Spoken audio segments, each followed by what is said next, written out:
मंत्री जी, सीधा सा सवाल केवल इतना है कि 2017 में माननीय प्रधानमंत्री ने रात को घंटा बजाकर जीएसटी लागू करी। 8 साल हो गए आज, प्रधानमंत्री जी ही मन से घोषणा करते हैं हम जीएसटी कम कर रहे हैं, बढ़ाई क्यों, अब घटाई क्यों? यानी कि आपने तो वही काम कर दी, पहले जो रोटी 2 रुपए की थी आपने 40 ही कर दी और उसको 8 साल बाद 5 रुपए कर दिया, ढिंडोरा पीट दिया, सस्ती कर दी।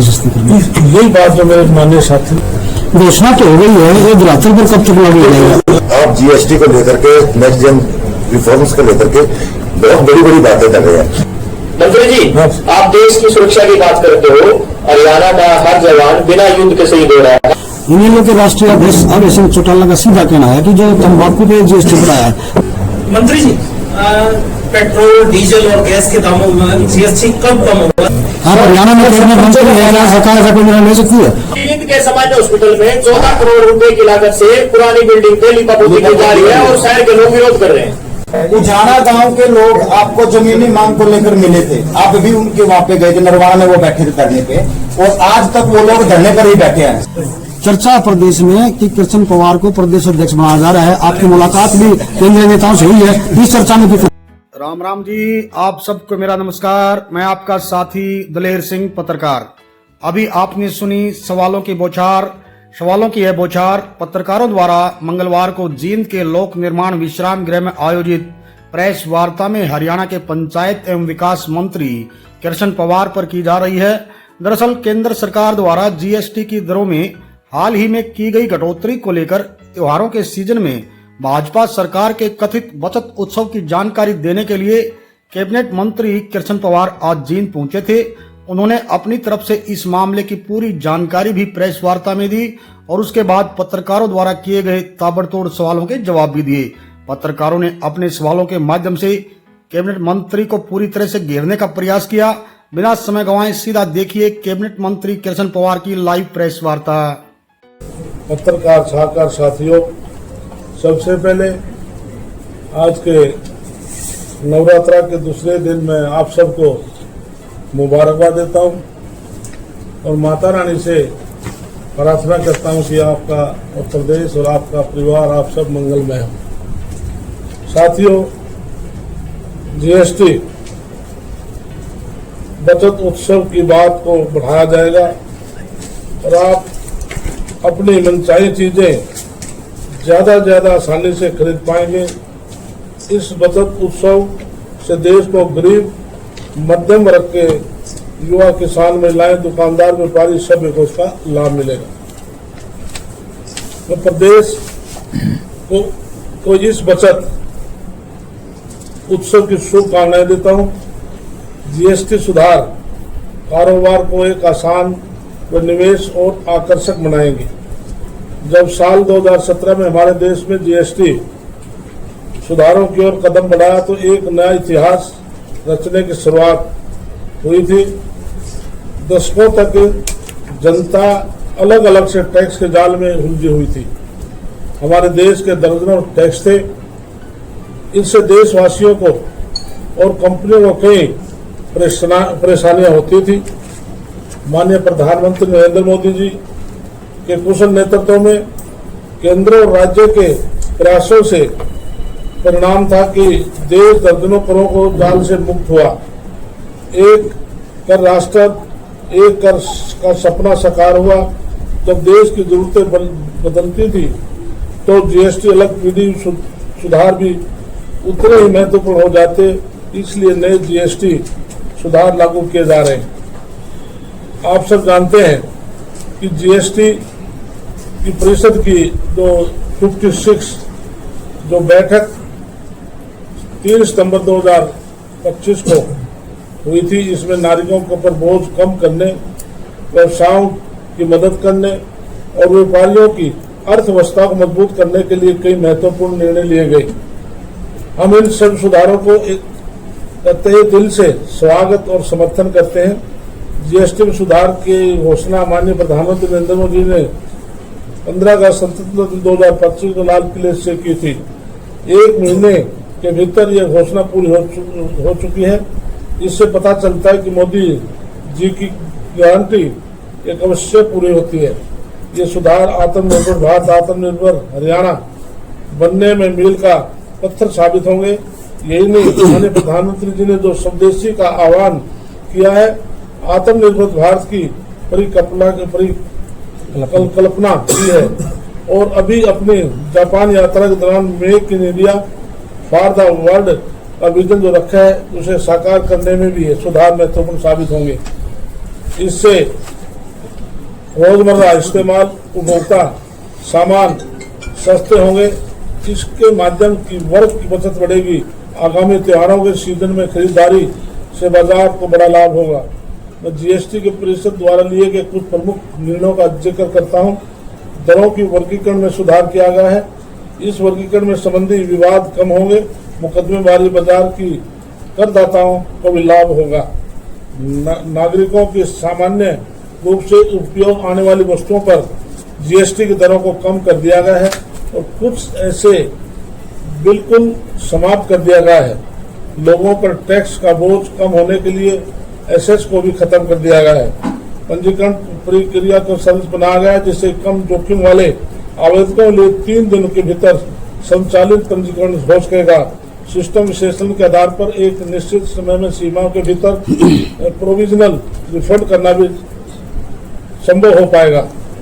हरियाणा कृषि राज्य है। मुझे खुशी है कि जीएसटी परिषद ने वर्तमान सुधारों में कृषि और किसानों को दोनों ध्यान रखा है। मैंने माननीय केंद्रीय मंत्री वित्त मंत्री हमारे अनुरोध पर विचार करने और विशेष रूप से फसल अवशेष प्रबंध उपयोग होने वाले कृषि उपकरणों पर जीएसटी दरों की कम करने का भी धन्यवाद देता हूं। हमारे परिषद के जो पैकेज दूध और पनीर पर जीएसटी 0 कर दिया गया है, जबकि घी, मक्खन और सूखे मेवों पर दरें 12% से घटाकर 5% की गई हैं। इन बदलावों से कीमत कम होगी, महंगाई के नियंत्रित करने की मदद मिलेगी और सभी को पौष्टिक भोजन प्राप्त होगा। रोटी और पराठा जैसे रोजमर्रा खाद्य पदार्थों को जीएसटी की पूरी तरह से खत्म कर दिया गया है, जिससे पारंपरिक खाद्य व्यवसायों को बढ़ावा मिलेगा। इन कदमों से हरियाणा खाद्य प्रसंस्करण उद्योगों से भी बढ़ावा मिलेगा।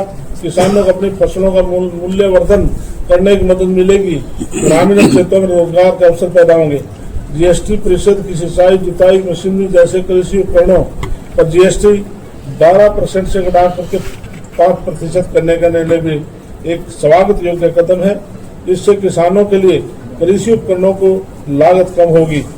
जैव कीटनाशकों को उर्वरक इनपुट्स जैसे कि अमोनिया, सल्फ्यूरिक एसिड और नाइट्रिक एसिड पर अब 5% जीएसटी लागू होगी, जिससे कि इनपुट लागत कम होगी और टिकाऊ कृषि पद्धतियों पर बढ़ावा मिलेगा। मैं जीएसटी परिषद द्वारा ट्रैक्टर और ट्रैक्टर पुर्जों पर जीएसटी की दरों की कम करने का भी स्वागत करता हूं। आज इसमें 1800 सीसी से कम इंजन क्षमता वाले जो ट्रैक्टर हैं उन पर जीएसटी की दर 12% से घटा करके 5% की है, जबकि 1800 सीसी से अधिक इंजन क्षमता वाले ट्रैक्टरों के लिए दर 28 से घटा करके 18% की गई है। यह प्रगतिशील कदम किसानों के आधुनिक कृषि मशीनरी अपमानों के लिए प्रोत्साहित करेगा और खेती आधुनिकीकरण को बढ़ावा देगा। सौर और अन्य नवीकरणीय ऊर्जा उपकरणों के लिए जीएसटी 12% से घटा करके 5% की है। एक कदम स्वच्छ ऊर्जा उपयोग को और बढ़ावा देगा, परियोजना लागत को कम करेगा और टिकाऊ पर्यावरण अनुकूल ऊर्जा को प्रोत्साहित करेगा। वस्त्र क्षेत्र में उद्योगों को उपयोक्ताओं को राहत प्राप्त करने के लिए जीएसटी दरों में युक्ति संघ बनाया गया है। धागे और कपड़े जैसे प्रमुख कपड़ा इनपुट्स जिन पर पहले 12% जीएसटी लगता था, उन पर अब 5% होगा। सिलाई मशीन पर भी जीएसटी 18% घटा करके 5% किया है। इन कटौतियों का उत्पादन लागत काफी कम आएगी। छोटे और मध्यम उद्यम मजबूत होंगे। उन क्षेत्र में अधिक रोजगार पैदा होंगे। आवश्यक जीवन रक्षक दवाइयों पर जीएसटी 12% से घटा करके 0 कर दिया गया है। इसके अतिरिक्त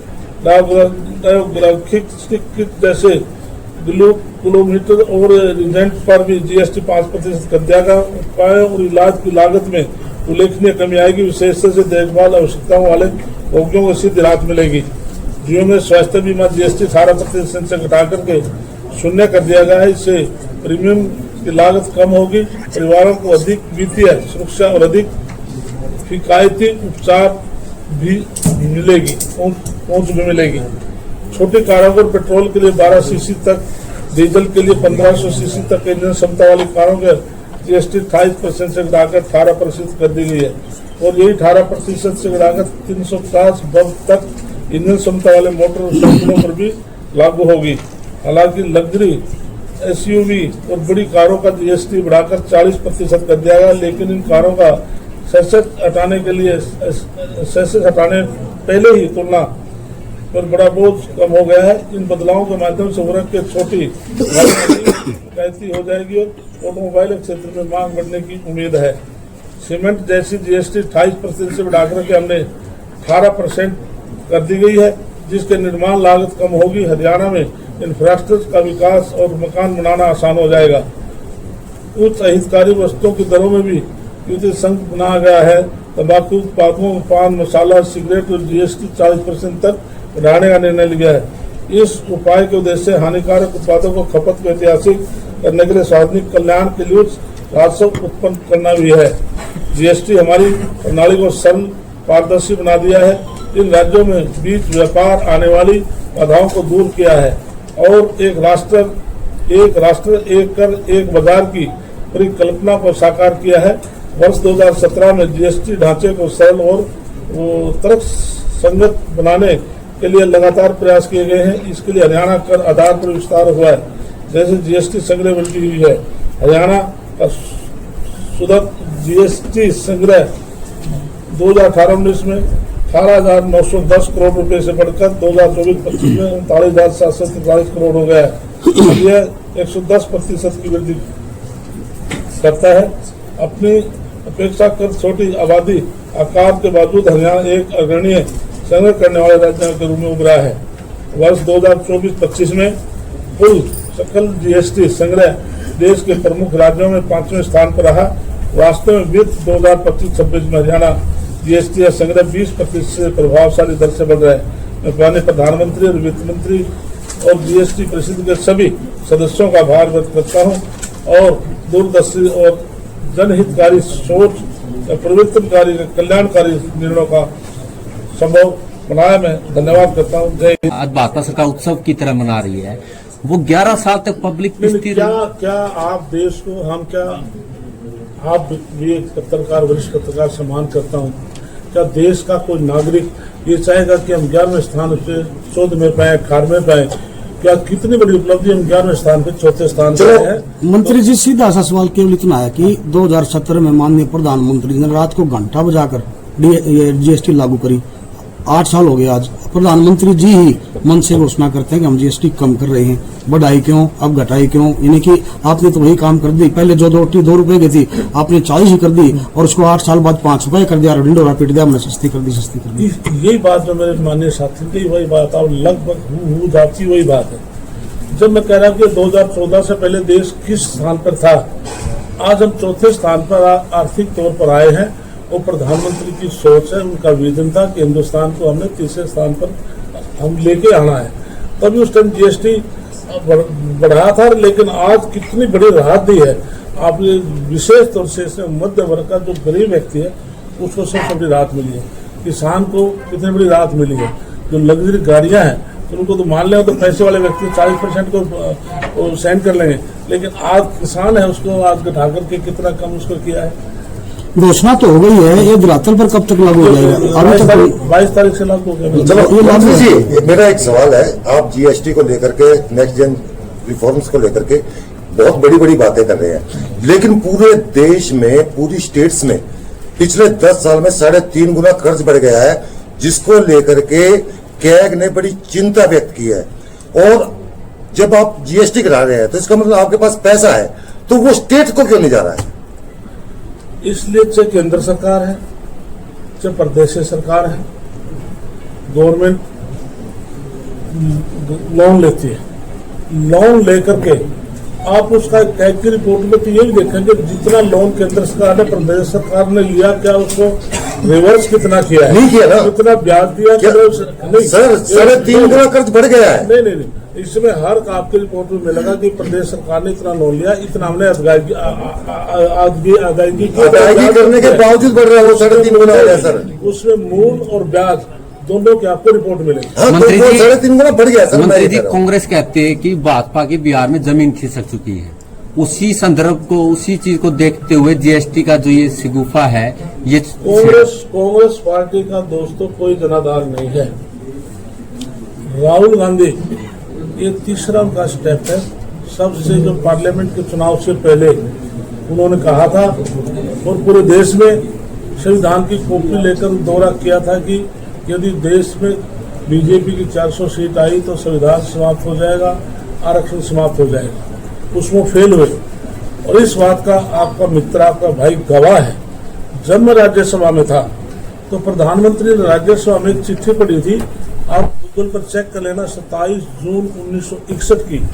उस चिट्ठी में तत्कालीन प्रधानमंत्री जो पंडित जवाहरलाल नेहरू ने सभी प्रदेश के मुख्यमंत्रियों को उस चिट्ठी में ये लिखा था, प्रधानमंत्री श्रीमती नरेंद्र मोदी जी ने ये पढ़ा था, उन मुख्यमंत्रियों को चिट्ठी में लिखा था कि 1947 में देश आजाद हुआ, बाबा साहब डॉक्टर भीमराव अम्बेडकर ने आरक्षण दिया, अब लोग सामर्थ्य हो चुके हैं, क्यों न आरक्षण को समाप्त कर दिया जाए।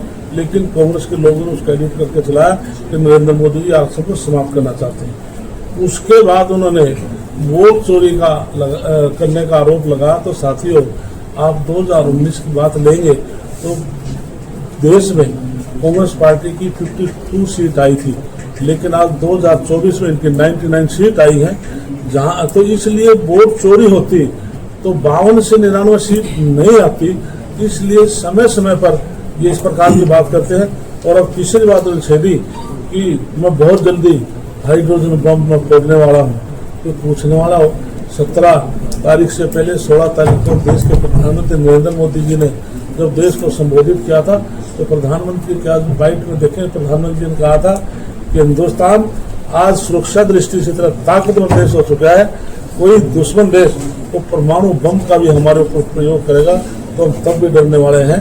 जब प्रधानमंत्री परमाणु बम की बात करते हैं, हाइड्रोजन बम क्या होता है, तो इसलिए उसको बोलने का राहुल गांधी को ये नहीं पता बोलना क्या है और उसका भविष्य में नहीं, वोट क्या तो दिखा कटे है। हैं। आप जो बात करें, वोट तो कटे हैं। मंत्री बिहार जी- में बड़े लेवल पे वोट कटे हैं। दूसरा आपके नहीं, मंत्री जी ने कहा था कि नहीं, वो वोट नहीं कटे। देशद्रोही हैं, उनके कटे। मैंने कहा कि कांग्रेस की 2019 में 52 सीट थी तो 99 कैसे आई? सीट बद गायक नहीं आई 24 में, तो वोट चोरी होती तो 52 से 99 एमपी क्यों बनते इनके? मंत्री जी, हाँ। आप देश की सुरक्षा की बात करते हो। हरियाणा का हर जवान बिना युद्ध के शहीद हो रहा है, हर दूसरे दिन शहीद की खबरें आती हैं। इसलिए आपने सवाल किया दोस्त, मैं आपके सवाल का सम्मान करता हूँ। मैं आपको अतीत में ले जाना चाहता हूँ। कारगिल का युद्ध हुआ था और अटल बिहारी वाजपेयी देश के प्रधानमंत्री थे। कारगिल के युद्ध से पहले कोई देश का जवान शहीद होता था, उसका संस्कार उसी स्थान पर कर दिया जाता था। केवल मिलिट्री के 5 लोग उसकी ड्रेस और बक्सा लेकर घर आते थे। लेकिन कारगिल के युद्ध में उनको राष्ट्रीय सम्मान के साथ उनका संस्कार किया, पैतृक स्थान पर किया। और उस टाइम की जो हमारी बहन विधवा हुई, उनको उस समय 10 लाख रुपए आर्थिक सहायता परिवार को, पेट्रोल पंप, गैस एजेंसी दिए। उसके बाद प्रधानमंत्री नरेंद्र मोदी जी ने माननीय मनोहर लाल का विशेष तौर से धन्यवाद करता हूँ। उस टाइम में 2014 में कैबिनेट मिनिस्टरों के साथ पूरे देश में सबसे पहले हरियाणा में किया था। तो हरियाणा प्रदेश का जवान देश की रक्षा करते हुए शहीद होगा, उसको हमने 50 लाख रुपए परिवार को सहायता दी थी, सरकारी नौकरी दी थी। इतना ही नहीं, 1965-1971 की लड़ाई की आपके बात करता हूँ। 1965-71 के बाद कितनी 2 सरकारें बनी हैं, किसी ने सही परिवारों को पूछा नहीं था। माननीय मनोहर लाल ने कहा तो उनको ढूंढो कि कितने परिवार है। लगभग साथियों को आज भी ध्यान है, शायद 295-93 परिवार थे। हमने उनके रिश्ते नाते के जो भी लोग मिले उनको नौकरी दी। आज प्रधानमंत्री देश का जवान को शहीद होता है, 1 करोड़ परिवार को सहायता राशि और सरकारी नौकरी। हरियाणा में भी नायब श्रेणी इस प्रकार देते हैं। हमने जहाँ तक भी अग्निवीर जो जवान है, जो कांग्रेस ने विरोध किया था, कोई अग्निवीर जवान भी देश के लिए शहीद होता है, हम उसको भी 1 करोड़ की परिवार को सहायता राशि देंगे। मंत्री जी, आज जीएसटी की बात कर रहे हैं, आप जीएसटी की बात कर रहे हैं। जीएसटी में तंबाकू के जो तंबाकू उत्पाद उस पर 40% तक बढ़ाया है। इनेलो के राष्ट्रीय अध्यक्ष अभय सिंह चौटाला का सीधा कहना है कि जो तंबाकू पे जीएसटी बढ़ाया है, तंबाकू हरियाणा में हुक्का एक प्रतीक है प्रतिष्ठा का, किसानों का, आम जनमानस जो हरियाणा का वो हुक्का ज्यादा प्रयोग करता है। तो जो भी जो जीएसटी 40% तंबाकू पे बढ़ाने का, ये किसानों का निर्णय है। इसके लिए तंबाकू उसके ऊपर जीएसटी बढ़ाया तो पूरे देश का और हरियाणा प्रदेश में जो प्रधानमंत्री चाहते हैं आज का जो उज्जवल भविष्य हमारे युवा पीढ़ी, तो हमारा देश चाहे शिक्षा की दृष्टि से तो कोई भी देश है, शिक्षा की दृष्टि से पहचान होती है, और जो हमारी युवा पीढ़ी है तो देश का उज्जवल भविष्य है। हम उनके स्वास्थ्य के लिए क्या मैं पूछता हूँ, क्या तंबाकू पीना शरीर के लिए हानिकारक नहीं है, सिगरेट बीड़ा पीड़ी हानिकारक नहीं है। इसलिए बढ़ाया कि जिसको कोई आदत है तो 40% जो टैक्स की तो तंबाकू उसको भी पी लेगा, लेकिन जो आम जरूरत जो सामान्य सादगी जो आम जरूरतमंद रसोई का सामान है, जो गरीब आदमी को जरूरत है, उसको हमने 0 तक किया है। मंत्री जी, पेट्रोल डीजल और गैस के दामों में जीएसटी कब कम होगा? सीधी राहत इसके लिए दोस्तों आप ये समझते हैं डीजल और पेट्रोल इंपोर्ट भी होता है, लेकिन इसमें जो प्रदेश की सरकारें होती हैं तो उस पर टैक्स करने का अधिकार प्रदेश सरकार है। कोई प्रदेश सरकार अपना टैक्स कम करके रेट कम कर सकती है। तो उम्मीद करें हरियाणा की जनता कुछ रेट कम होंगे। ये मैंने पूरे देश के लिए कहा है कि कोई प्रदेश की सरकार को अपना अधिकार है पेट्रोल डीजल के ऊपर टैक्स कम करना। आप हरियाणा में कैबिनेट मंत्री है, क्या सरकार ऐसा कोई निर्णय ले सकती है प्रधानमंत्री की तरफ से चलते हुए? इसके लिए नायब सैनी मुख्यमंत्री जी ने चुनाव से पहले 2014 संकल्प पत्र हमने जारी किए थे, जिसमें से हमने 41 पूरे कर लिए हैं, 90 हम इस 1 साल में कर लेंगे, और 25 तारीख को दीनदयाल उपाध्याय की जयंती है, हम लाडो लक्ष्मी योजना शुरू करें। हमने वायदा किया था हम 21 रुपये देंगे। हमने 23 वर्ष से 60 वर्ष तक हमारी बहनें हैं, बेटियां हैं, हम उनको देंगे। जो हमने फर्स्ट पेज लिया है, हमने इसलिए फर्स्ट पेज 1 लाख तक का लिया है कि एकदम अपलोड करने में दिक्कत ना आ जाए। जब ये कंप्लीट हम कर लेंगे तो 20 लाख हमारी बहनें और बेटियां इसमें कवर होंगी। उसके बाद हम 1,80,000 का शुरुआत करेंगे। जब वो कंप्लीट हो जाए उसके बाद हम 3 लाख की शुरुआत करेंगे। मंत्री जी, लाडो योजना शुरू तो हो गई है, लेकिन ऐसे बहुत सारे परिवार हैं जिनकी फैमिली आईडी में 1 लाख तक का मतलब इन्होंने रूल रेगुलेशन बनाया है सरकार ने। फैमिली आईडी के अंदर बहुत सारी त्रुटियां हैं, वो अभी तक ठीक नहीं है, तो उनको लाभ कैसे प्राप्त होगा? इसलिए मेरी बहन, हमने पहले भी अधिकृत कर रखा है, किसी की आईडी में कोई दिक्कत है, हमने पहले चुनाव से पहले कहा था किसी भी आपको अधिकार दिया था कि आप एफिडेविट देकर के अपनी आईडी स्वयं भर सकते हैं। उसमें किसी ने जानबूझ के ज्यादा भर दी, उनकी आईडी बन गई। फिर भी हमने अधिकार दिया है कि हमने कमेटी बना रखी है, डीसी लेवल पर जाकर वो ठीक कर सकते हैं। और आप 1 लाख की बात करते हैं, सेकंड में 1,80 को लेंगे, थर्ड में 3 लाख तक हम लेंगे। मंत्री जी मेरा एक सवाल है कि बीजेपी सरकार करप्शन पे 0 टॉलरेंस की बात करती है। जुलाना में आपकी पार्टी के पालिका चेयरमैन रिश्वत लेते हुए पकड़े गए, और अभी जुलाना में एक आपकी पार्टी की भाजपा नेत्री के हस्बैंड एक करप्शन के मामले में ही सस्पेंड हुए हैं। और करप्शन भी ऐसा है मंत्री जी की कागजों में रोड बन गया कि एक टुकड़ा भी नहीं लग गया, और आपकी महामंत्री जो है बीजेपी की, उनके वो हस्बैंड। बहन जी, आप कह रहे हो टुकड़ा बन गया कालसा में लाग गया, आप ये बात कर रहे हो ना? हाँ जी। इसलिए हमारे प्रदेश, यदि आपके पास पार्टिकुलर ऐसी शिकायत है तो हमें हम इंक्वायरी कराएंगे। नहीं, वो सस्पेंड हो गए, उनके जो हस्बैंड है वो सस्पेंड हो गए। यदि किसी व्यक्ति ने किसी एजेंसी ने गलत काम किया तो उसको निश्चित उनके खिलाफ कार्रवाई हो। और जैसे ने आप कानून व्यवस्था की बात कही है, मैं आप विधानसभा प्रोसीडिंग देखें, मैंने 2004 से लेके और 2000 अप टू डेट तक ईयर वाइज मैंने जितने भी क्राइम हैं, माननीय मुख्यमंत्री की रिप्लाई मैंने दिया था विधानसभा में, उसमें 2018 में 2000 में अपने कार्यकाल की बात करते हैं, तो चोरी है, डकैती है, अपहरण है, बलात्कार है, चेंज स्कैम की बात है, सारे में सभी क्राइम की बात करता हूँ। उसमें 2018 और आज 2024 में किसी में हमने 60%, किसी में 50%, किसी में 40% क्राइम कम हुआ है। ये आप चेक कर सकते हैं। आज मैंने रिप्लाई दिया था, हुड्डा के समय से लेकर के अपने समय तक सारा मैंने रिप्लाई दिया। जींद के सामान्य हॉस्पिटल में 14 करोड़ रुपए की लागत से पुरानी बिल्डिंग पे लिपापोती की जा रही है और शहर के लोग विरोध कर रहे हैं। इसलिए प्रधानमंत्री नरेंद्र मोदी जी का भी विजन है और माननीय नायब सैनी का विजन है। 25 नवंबर दीनदयाल उपाध्याय के जन्म दिवस पर हम प्रदेश में 10 हॉस्पिटल ऐसे का उद्घाटन करने जा रहे हैं, जिसमें जो फैसिलिटी प्राइवेट हॉस्पिटलों में मिलेगी उन सरकारी हॉस्पिटलों में मिलेगी। और जहाँ तक आपने जींद की बात की आपने कही है, तो मैं निश्चित तौर से ये मामला मैं हेल्थ मिनिस्टर के माननीय मुख्यमंत्री नोटिस। सर, उजाना गांव के लोग आपको जमीनी मांग को लेकर मिले थे, आप भी उनके वहां पे गए थे, नरवाना में वो बैठे थे धरने पे, और आज तक वो लोग धरने पर ही बैठे हैं। सीएम साहब से भी वो 3 बार मिल चुके हैं, आपसे भी मिल चुके हैं, उन लोगों की समस्या समाधान क्या होगा? और जबकि वो 100 गज के प्लाट की जमीन बची हुई में से ही अपनी जमीन मांग रही है। इसके लिए दोस्त मैं खुद भी वहां गया था, मैं धरने पर भी गया था, फिजिकल जाकर भी देख कर आया था, पूरे अधिकारी मेरे साथ थे।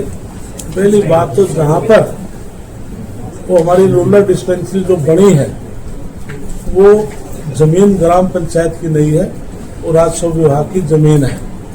ग्राम पंचायत मंत्रालय मेरे पास है। हम ग्राम पंचायत की जमीन को प्रस्ताव सरपंच दे तो हम किसी को भी एक प्रोसेस है हम पूरा कर सकते हैं। पहले राजस्व विभाग की जमीन पंचायत को ट्रांसफर होगी तभी उनको दे सकते थे। ये तो विषय ये है। दूसरी बात, जो जमीन ग्राम पंचायत में इनको दी थी उस गली में खुद में फिजिकल देख के आया था। उसके बाद मैंने उनको एक ऑफर भी किया था, आप इस तरह से कर ले। तो इसमें जिस प्रकार से लगभग 300 गज जमीन थी, 300 गज जमीन में हमने कहा था इसमें थोड़ा प्रोसेस लिया गया। मुख्यमंत्री को मैंने अपनी रिपोर्ट दी थी, डीसी एसपी सारे मेरे साथ थे। तो 150 गज में हम महिला सांस्कृतिक केंद्र बना रहे जैसे हमने कल उद्घाटन कराया, और 150 गज में आपका ये बन जाएगा। तो इसके बाद से लोग बहुत सहमत हो गए थे। तो उसमें एक सम्मानित, मैं नाम ले लूंगा, एडवोकेट साहब थे, उन्होंने उस बात को सिरे नहीं चलने दिया। फिर मैंने उनको ऑफर किया था, तो इसलिए अब ये मामला को बंद नहीं हुआ है। माननीय मुख्यमंत्री की सोच ऐसी नहीं है कि बाबा साहब को हम सम्मान देते हैं, और बाबा साहब को सबसे ज्यादा अपमानित किया तो कांग्रेस पार्टी ने किया। साथियों, मैं आपको थोड़ा अतीत में ले जाना चाहता हूँ। ये बताओ, 1947 में देश आजाद हुआ, क्या डॉक्टर बाबा साहब को भारत रत्न नहीं मिलना चाहिए था? कांग्रेस के पार्टी के लोगों ने नहीं दिया। 1990 में जब गैर कांग्रेस की सरकार थी, जब जिसमें हमारे लाल कृष्ण आडवाणी और हमारे अटल बिहारी वाजपेयी उसमें शामिल थे, अब तो भारत रत्न मिला था। क्या 14 अप्रैल को उनका जन्म दिवस है, क्या राष्ट्रीय स्तर पर खास नहीं होना चाहिए था? वो भी 2014 में जब प्रधानमंत्री नरेंद्र मोदी जी आए तो 2015 में राष्ट्रीय स्तर का अवकाश बाबा साहब का भारतीय जनता पार्टी ने दिया। और इतना नहीं साथियों, 26 जनवरी गणतंत्र दिवस को हम बड़ा धूमधाम से मनाते हैं। क्या बाबा साहब की पालकी उसमें शामिल नहीं होनी चाहिए थी? वो भी कांग्रेस ने नहीं की, वो प्रधानमंत्री नरेंद्र मोदी ने की। और 26 अलीपुर रोड जहां पर उनकी मृत्यु हुई थी, कांग्रेस के लोगों ने, स्वर्गीय इंदिरा गांधी प्रधानमंत्री थी, उनका संस्कार दिल्ली में भी नहीं होने दिया गया था। चैत्य भूमि बॉम्बे में जाकर संस्कार किया था। तो जिस जहाज में उसको ले जाया गया था ना, उसकी घरवाले के पास उसकी रेंट की पर्ची भी भेज दी थी। आज नरेंद्र मोदी ने क्या किया है? आज उनकी जन्मभूमि पंचतीर्थ बनाए हैं। लंदन में शिक्षा, नागपुर में दीक्षा, और मऊ में उनका जन्म स्थान, चैत्य भूमि, 26 अलीपुर रोड, 500 को तीर्थ स्थान बनाया। और जमीन को करोड़ों में खरीद करके आज लाखों लोग वहां पर जाते हैं। ये होती सम्मान की बात। और कहते कांग्रेस के लोग कि बाबा साहब को बीजेपी अपमान कर। मंत्री जी, विकास की बात नहीं, सिर्फ जात धर्म की बात नहीं, जो आरोप लगाया जाता है भाजपा अभी विकास की बात नहीं करेगी, जात या धर्म की बात करेगी, तो क्या ऐसी ही राजनीति? इसके लिए प्रधानमंत्री ने 2014 में जब वो लोकसभा में एंट्री किया, उन्होंने 3 शब्द कहे थे कि मैं हिंदुस्तान को सुरक्षा दृष्टि से, आर्थिक दृष्टि से, सामाजिक और धार्मिक दृष्टि से हिंदुस्तान की पहचान कराऊंगा। तो आज क्या हिंदुस्तान सुरक्षा दृष्टि से ताकतवर देश है? नहीं है। दूसरा, धार्मिक दृष्टि से 500 वर्ष तक जो हमारे बुजुर्ग दादे परदादे कितने जो इंतजार करते रहे, क्या अयोध्या में राम मंदिर बनेगा? तो प्रधानमंत्री नरेंद्र मोदी ने बनाया। धारा 370-35 से तोड़ने का प्रधानमंत्री ने किया। जो लोग सोच भी नहीं सकते थे वो काम उन्होंने किए। जो प्रधानमंत्री ने कहा है अपनी जबान पर खड़े होते हैं। आप सबका बहुत बहुत मंत्री जी, आपसे जुड़ा एक सवाल है। चर्चा प्रदेश में कि कृष्ण पवार को प्रदेश अध्यक्ष बनाया जा रहा है, आपकी मुलाकात भी केंद्रीय नेताओं से हुई है, इस चर्चा में कितना दम है? मैंने कोई 4-5 महीने पहले कटसे के हिसाब से मैंने गृह मंत्री से समय मांगा था। और देखो बहुत की महत्ता है। एक बार मुझे समझ गया जिस टाइम पाकिस्तान का इंसिडेंट हुआ उस वजह से कैंसिल हो गया। फिर दोबारा उनका मैसेज आया, उपराष्ट्रपति का नॉमिनेशन के जो मेरे को डेट दी, उपराष्ट्रपति नॉमिनेशन उनकी ड्यूटी लगी। फिर तीसरी बार मेरे पास उनका मैसेज आया, उधर मेरी जनरल कमेटी रोहतक में थी। फिर मैसेज आया, मैं कटसी के हिसाब से मिलने गया था। और मैं अमित शाह गृह मंत्री का इस बात का धन्यवाद करता हूँ कि मेरे जैसे छोटे से कार्यकर्ता ने कटसी के हिसाब से समय मांगा था और 3 बार खुद मेरे कार्यालय से मैसेज आता है कि आपको समय दिया। चलो आप पारी सवाल- संभालेंगे। अगर सवाल- भाजपा आपको बड़ी जिम्मेदारी देती है तो उसे बखूबी से संभालेंगे प्रदेश अध्यक्ष। तो पिल्सन प्रवास पार्टी का कार्यकर्ता है, कार्यकर्ता के रूप में काम कर रहा हूँ, कार्यकर्ता के रूप में काम करूंगा। धन्यवाद। ठीक है।